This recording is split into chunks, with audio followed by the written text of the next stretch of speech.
I'm just going to read you two quotes from a Polish saint. Today being the 14th of August, I think everybody can guess who I'm going to quote. But I just want to read them in Polish first because they mean so much to me in the original language, and they convey something that I think many Polish people will understand. And the first is a quote to his mother, and I'll read it in Polish and then I'll translate it. Moja kochana mamo, pod koniec miesiąca maja przyjechałem z transportem do obozu w Oświęcimiu. U mnie jest wszystko dobrze, kochana mamo. Bądź spokojna o mnie i o moje zdrowie. Gdyż dobry Bóg jest na każdym miejscu i z wielką miłością pamięta o wszystkich i o wszystkim. Byłoby dobrze przed moim następnym listem nie pisać do mnie, ponieważ nie wiem, jak długo tu pozostanie. Serdecznymi pozdrowieniami i posałukami, Raymond Kolbe. My beloved mother, at the end of the month of May, I arrived with a transport to Auschwitz camp. I'm fine, beloved mother. Be calm about me and my health, because the good God is everywhere and with great love remembers everyone and everything.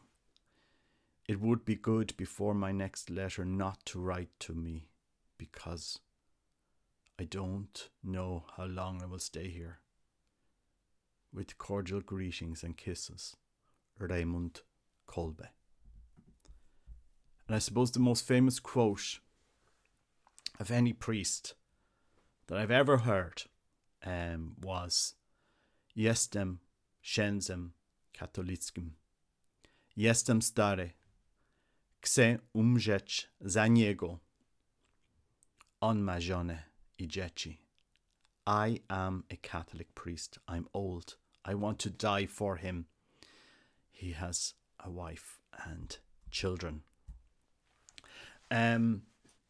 Living and working in Poland and marrying a Polish wife and speaking Polish and being immersed in Polish Catholicism, Polish history, culture, and having travelled so much in Poland and spent so many holidays and back and forth to Poland across 30 years now, you can't be but struck by the many Polish saints in Poland and their struggles under different regimes, under all of the different conflicts.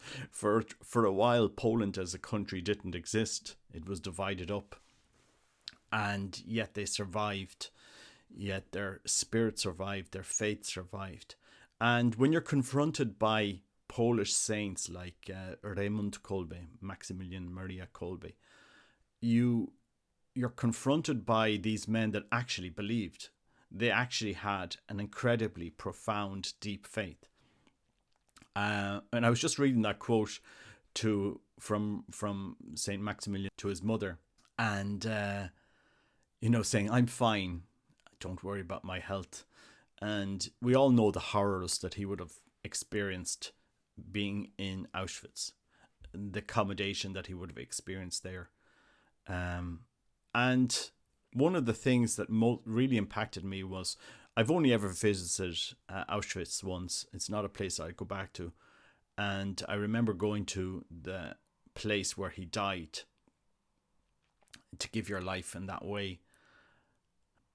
And it really, really does impact you. If you're a Catholic, the faith is so real. We're called to sacrifice.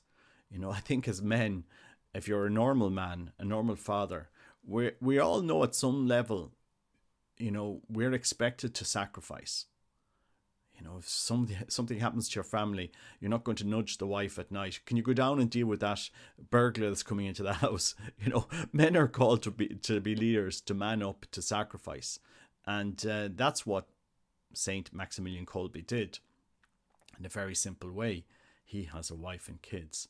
I'm a father. I mean, he showed the ultimate. For me, it was the ultimate act of fatherhood.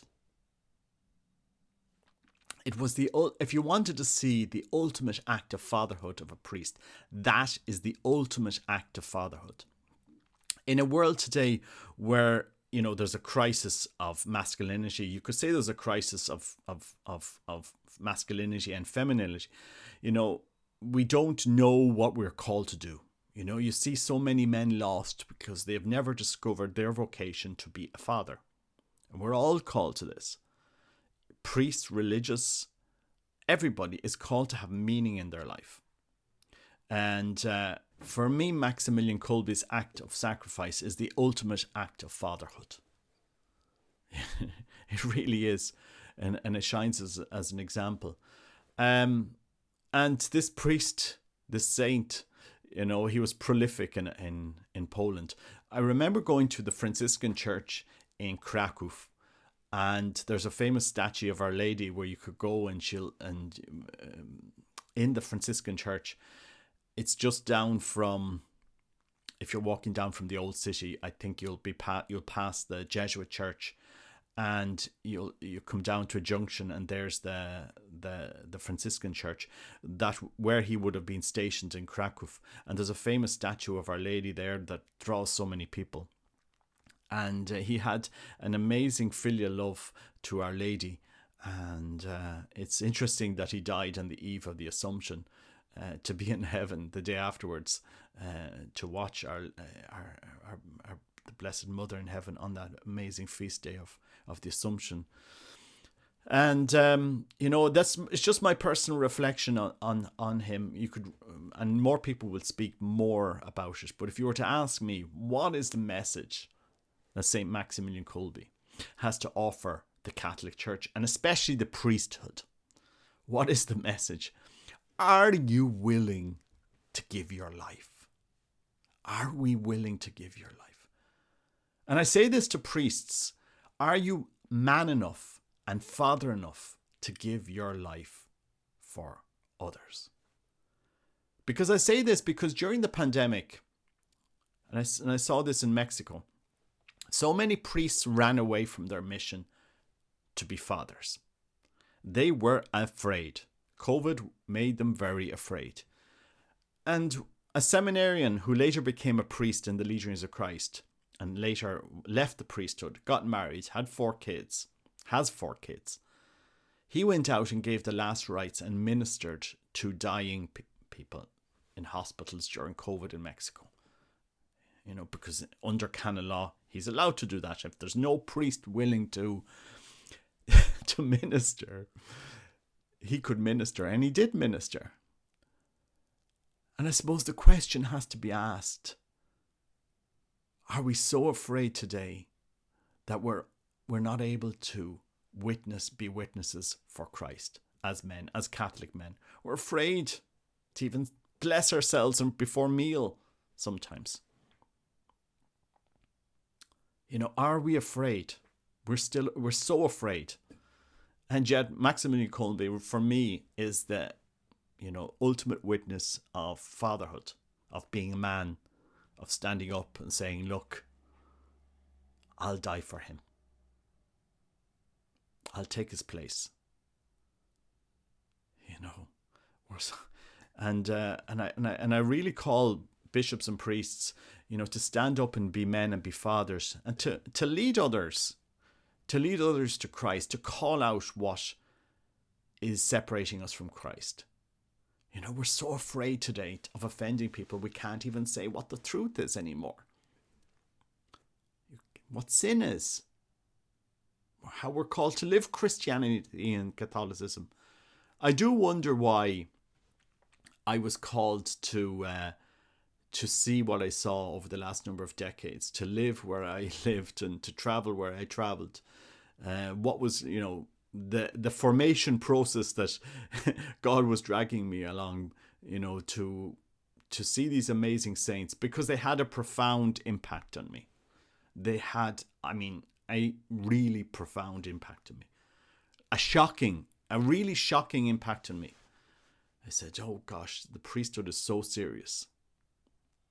And I suppose that was one of the reasons why I didn't continue on in the seminary, because I didn't feel I was mature enough to be a priest. I didn't. And it wasn't what God wanted for me. I know that for a fact. It wasn't what God wanted for me. But God gave me a lot of other gifts, and He showed me the beauty of the faith that we're called to live. We're all called to live. And I suppose I want to bring this message now back to laymen around Ireland. We're called, if you believe in the faith, if you believe in Christ, we have to stand up and be fathers ourselves. And to priests and bishops, you have to stand up and be men of faith, be fathers. And to say, in a fatherly way, look, sons, look, guys, you're going on the wrong path. You're living the wrong life. You can't live like this. We have to teach, preach, and live the faith. And that's what we need to do. Otherwise, we're just hypocrites. But I just wanted to talk about that Maximilian Kolbe on the day where it is. There's so many podcasts and so many episodes, and you can look it up, his life. But for me, I just thought, standing in that cell where he died back in 1995, so that was nearly 30 years ago, I said, wow, would I do the same? You often question, how would have I reacted? Would I have done the same? I hope I would. I suppose you only know when you're faced in those challenges. But you see so many of these priests that stood up for the faith. Another priest similar to Father Maximilian Kolbe, or Saint Maximilian Kolbe, is Padre Pro in Mexico. An amazing, and I have a video on the channel when I visited where he died in Mexico City. These men weren't afraid to stand up and say what is the truth and be willing to die for it. Unless we're willing to die for the faith, we don't have faith. That's the simple truth of it. Unless we're willing to say, I'm ready to die for this faith I believe in, then we don't have faith. Unless we're willing to say, I'll follow you, Christ, then do we have faith? Do we really have faith? And today Christ doesn't call us to martyrdom, but he calls us to preach the faith, live the faith, know the faith, the basics of the faith. And we're not able to call it out in Ireland. We're not able to call it out. Abortion is a sin. Pornography is a sin. Simple things. I know people think, oh, Robert, you're so focused on some things. I said, no, I'm focused on the simple things to say, guys, abortion is a sin. We should say it in our churches, and we shouldn't be ashamed to call people to live a different way, to know Christ, to man up to men. Anyway, that's my reflection on St. Maximilian Kolbe, and I just thought that amazing quote to his mother, that letter to his mother, was so poignant, especially in Polish. God is so good to everyone and everywhere, I was just thinking when he was writing this, that was May before he died, May, June, July, so 3 months before he died approximately. And what he was facing in there, God, it must have been horrific. And yet he was able to give some reassurance to his mother. God bless you, and pray that we all have the grace to even witness the faith like Maximilian Kolbe did. God bless you. Take care. Bye-bye.